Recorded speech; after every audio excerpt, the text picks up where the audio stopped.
my name is Ureli Rodriguez. I am with Bannock Development Corporation, and today we are holding our very first social media campaign called Message in the Bottle. The main reason for this campaign is to promote small businesses within the area as well as local development. And I'm Kyle Peterson. I'm an adjunct professor of marketing at Idaho State University and a longtime resident of southeastern Idaho. Today we're sitting down with Dennis. Dennis, we greatly appreciate your time. And let's get started with you telling a little bit about yourself and how your company began here in southeast Idaho. I'm Dennis. I'm born and raised not in Pocatello, but in Belgium, Antwerp. Okay. I spent a lot of my early 20s doing internships and exchanges with university in Asia. And then I somehow stranded with a tech startup in the Bay Area to go the same way 90% of the others go, which is sad. So I had to change something in life and decided to invest in real estate instead. Doing a lot of research online and which are good markets, which are good states to go. I mean, I know about Idaho, never heard about Pocatello at that time. But especially a lot of other investors in Salt Lake area mentioned like, well, check more into Idaho. So I could drive through, visit a bunch of other cities and local markets, and kind of fell in love with Pocatello. Wasn't thinking I'd be moving to Pocatello. I thought it was a prudent business decision to just invest there, but I just fell in love with it. So ever since 2016, 2017, I've been living here in Pocatello and investing here. So what made you love Pocatello? Doing your research, you're being advised for Idaho, and you landed in Pocatello. I think people always want to know, like, why Pocatello? Right. Initially, just business-wise, at that time, and it sounds crazy now, but it was in late 16, early 17, I was like, okay, we're in the peak of the housing market. It's going to go down and we'll go back up. Hindsight, the opposite was true. But, yeah. But I was thinking it's a stable market. Pocatello, like it was affordable at that time, but it has some good foundations. It has all the interstates. It has ISU. It has a fairly healthy mix of other businesses here. So whatever happens with the economy, I think we'll be fairly stable here. We'll be able to winter it out and. Okay. And I saw the numbers of Idaho were going up at that time. Idaho was not number one yet on the growth chart, but top 5. So all those numbers looked fairly healthy. Little did I know that eventually Idaho will be the fastest growing state for 4 or so more years after that. But it seemed like a good investment at the time. Okay. So your love, you'd say, was the foundation, the ability to see an opportunity, or was there something else that called to you that also like spoke to you? I just want to double click on that. Right. At first, just because I wasn't even in Pocatello yet, barely, I was just looking at numbers. But then secondly, when actually visiting and spending a little bit of time here, it's the charming downtown area. Yeah. And it wasn't really discovered yet. It hasn't been gentrified or so.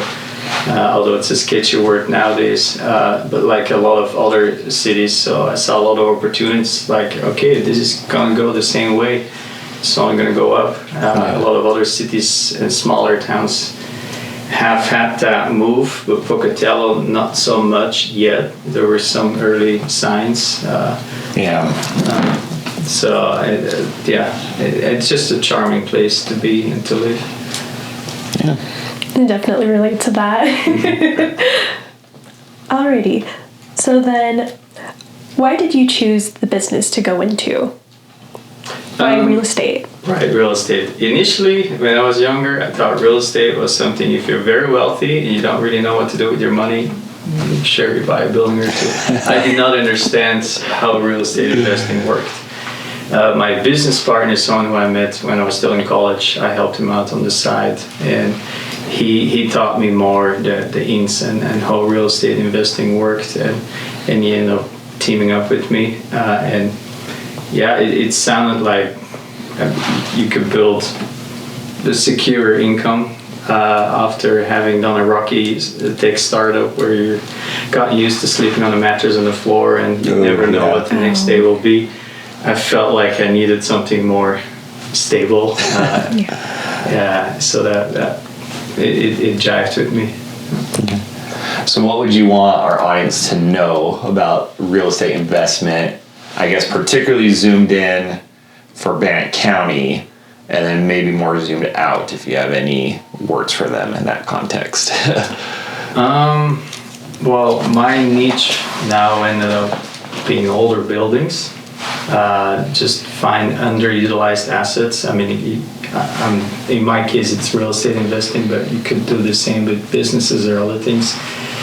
You find a building that hasn't been fully utilized yet, and then just try to think, how can I change some of the building or the business, because every building is a little bit its own business, to make it fit more in the market or make it fit more in the community. And just the community aspect of that, each time you go through that exercise, is something that gives me energy. That I like doing that. I'm passionate about. I didn't realize I would be passionate about old buildings, but now I can't see myself investing in brand new. Older buildings, the charms that come with it, the history, and each time you open a wall, what was there before? What's it? Shag carpet. Right, shag carpet. Can we find an old newspaper stuck in the wall? What age is that? Trying to figure out. Like a hidden treasure almost. Right, it's a little bit of a treasure hunt in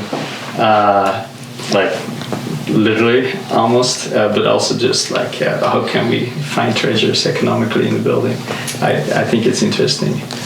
The companies that come into your properties, are you finding yourself renovating a whole lot, or do they like the charm of the old buildings? What's it like when, I guess, you're initially going in?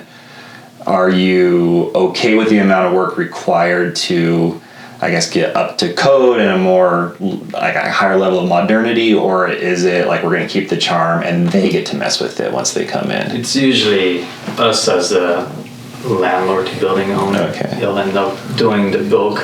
I mean, some tenants, commercial tenants, will do some smaller improvements, but you really have to make sure the bones are fine. Yeah. If you expect too much from the tenant that they come up with lots of money, why would they rent from you? They may as well buy a building themselves if they have that cash. So you try to make it easy for smaller businesses to have a space and do the bulk of the work for them. Okay, very cool.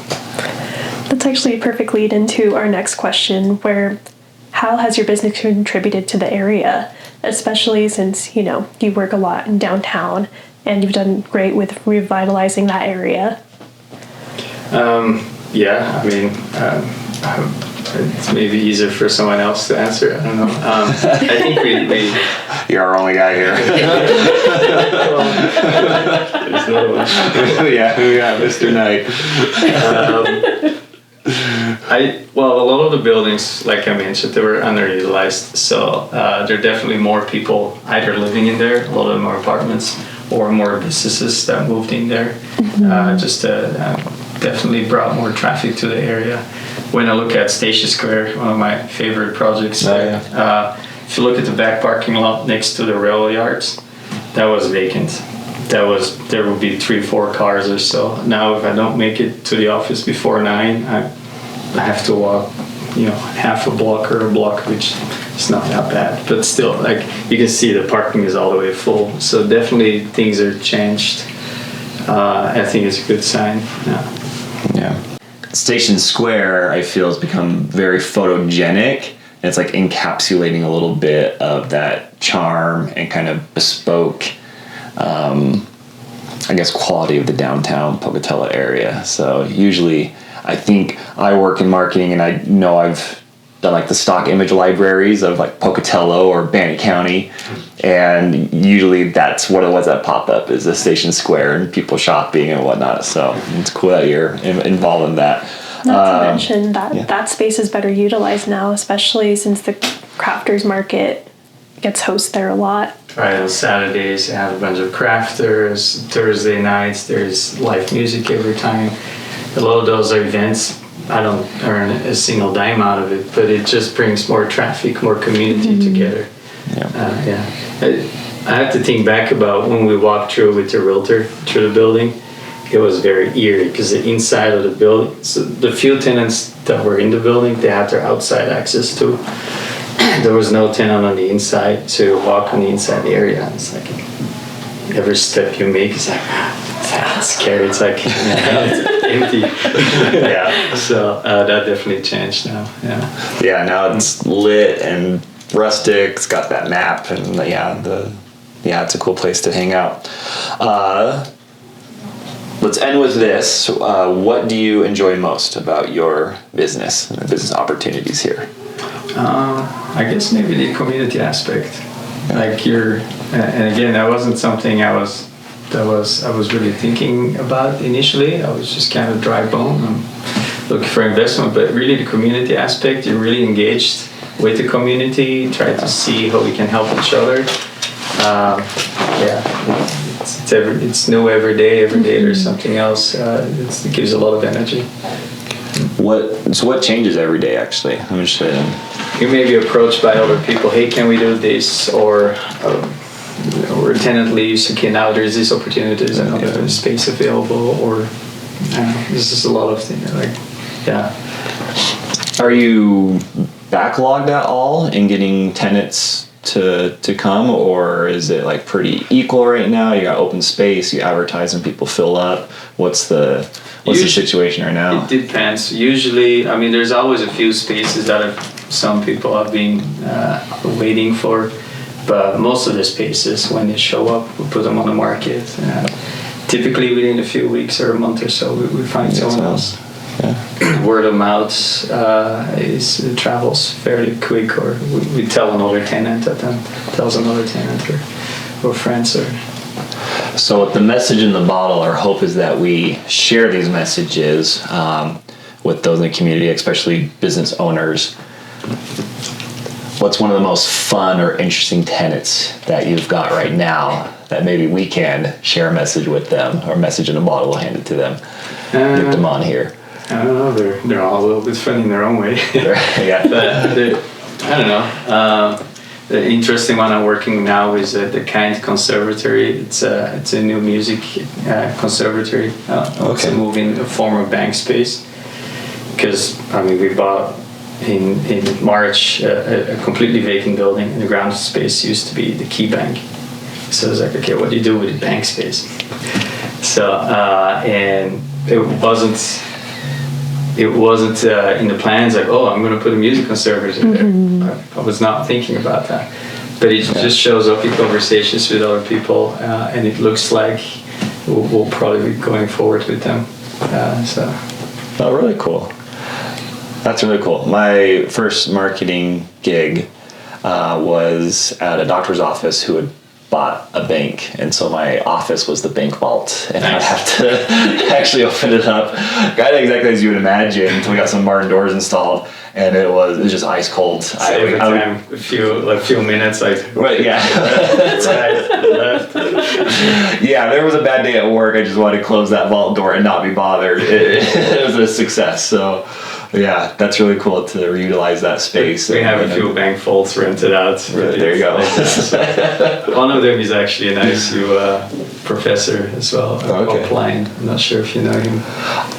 So as adjunct... It's College of Ed though. So I'll stay in the College of Business, and even then I'm a little kind of distant from the mothership, but for the most part, but the marketing professors I stay shoulder to shoulder with. So okay, let's present him his bottle here, and we'll close it out. This is for you. Thank you for your participation.